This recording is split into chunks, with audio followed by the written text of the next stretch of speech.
श्री गणेशाय नमः। श्री तिल चतुर्थी सकट चौथ व्रत कथा। पार्वती जी ने पूछा, हे वत्स, माघ महीने में किस गणेश की पूजा करनी चाहिए तथा इनका क्या नाम है? उस दिन पूजा में किस वस्तु का नैवेद्य अर्पित करना चाहिए और क्या आहार ग्रहण करना चाहिए, इसे आप सविस्तार बतलाने की कृपा करें। गणेश जी ने कहा, हे माता, माघ में भालचंद्र नामक गणेश की पूजा करनी चाहिए। इनका पूजन षोडशोपचार विधि से करना चाहिए। हे माता, इस दिन तिल के 10 लड्डू बना लें। 5 लड्डू देवता को चढ़ावें और शेष 5 ब्राह्मण को दान दे देवें। ब्राह्मण की पूजा भक्ति पूर्वक करके उन्हें दक्षिणा देने के बाद उन 5 लड्डुओं को उन्हें प्रदान कर दें।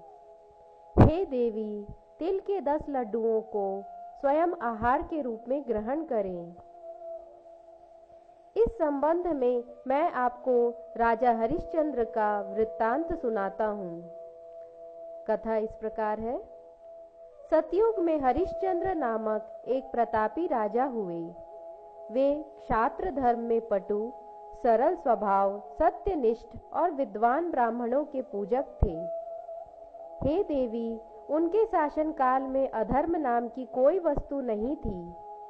उनके राज्य में कोई अपाहिज, दरिद्र या दुखी नहीं था। सभी लोग आदि व्याधि से रहित एवं दीर्घायु होते थे। उन्हीं के राज्य में एक ऋषि शर्मा नामक तपस्वी ब्राह्मण रहते थे। एक पुत्र की प्राप्ति होने के बाद ही वे स्वर्गवासी हुए। पुत्र का भरण पोषण उनकी पत्नी करने लगी।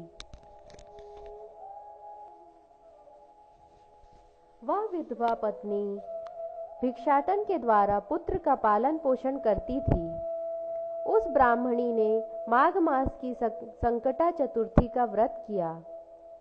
वह पतिव्रता ब्राह्मणी गोबर से गणेश जी की प्रतिमा बनाकर सदैव पूजन किया करती थी। हे पार्वती, भिक्षाटन के द्वारा ही उसने पूर्वोक्त रीति से तिल के 10 लड्डू बनाए।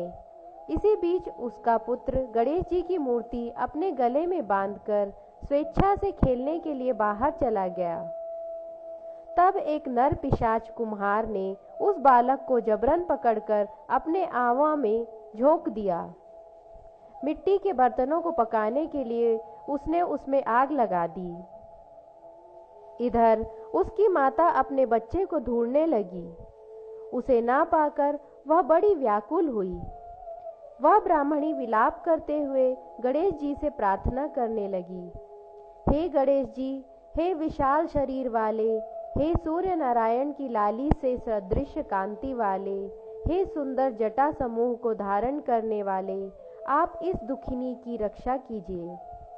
हे गजानन, हे 4 भुजाधारी, हे मस्तक में चंद्रमा को धारण करने वाले, हे विनायक, हे अनाथों के नाथ, हे वरदायक, मैं पुत्र वियोग में व्यथित हूँ, आप मेरी रक्षा कीजिए। वह ब्राह्मणी इसी प्रकार आधी रात तक विलाप करती रही।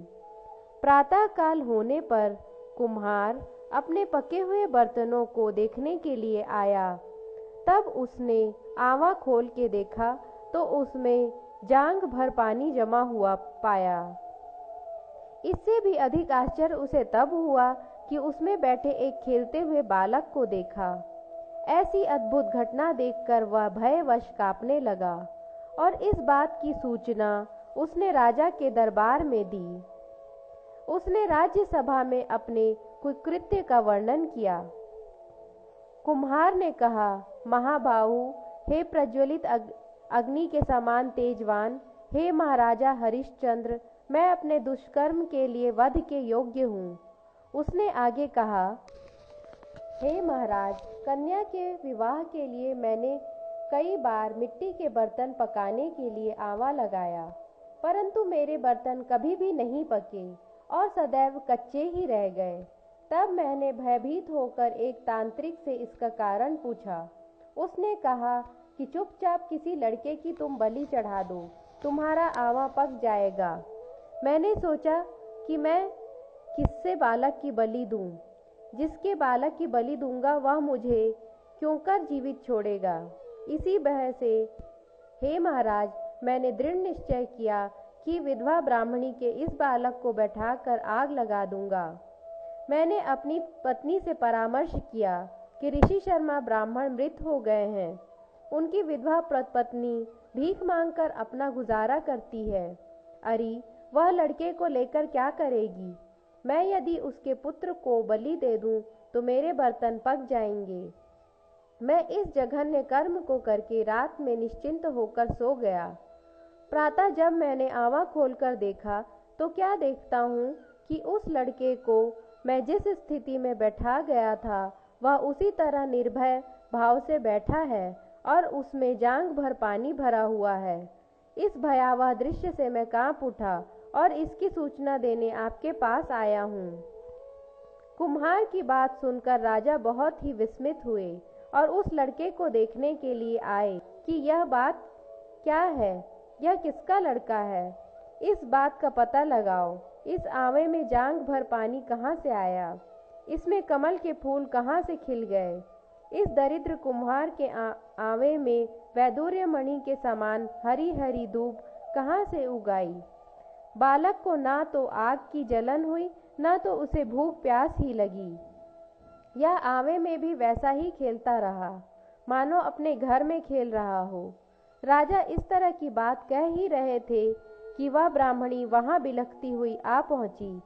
वह कुम्हार को कोसने लगी। जिस प्रकार गाय अपने बछड़े को देखकर रंभाती है, ठीक वही अवस्था उस ब्राह्मणी की भी थी। वह बालक को गोद में लेकर प्यार करने लगी और कांपती हुई राजा के सामने बैठ गई। राजा हरिश्चंद्र ने पूछा, हे ब्राह्मणी, इस बालक के न जलने का क्या कारण है। क्या तू कोई जादू जानती है अथवा तूने कोई धर्माचरण किया है जिसके कारण बच्चे को आंच तक न आई।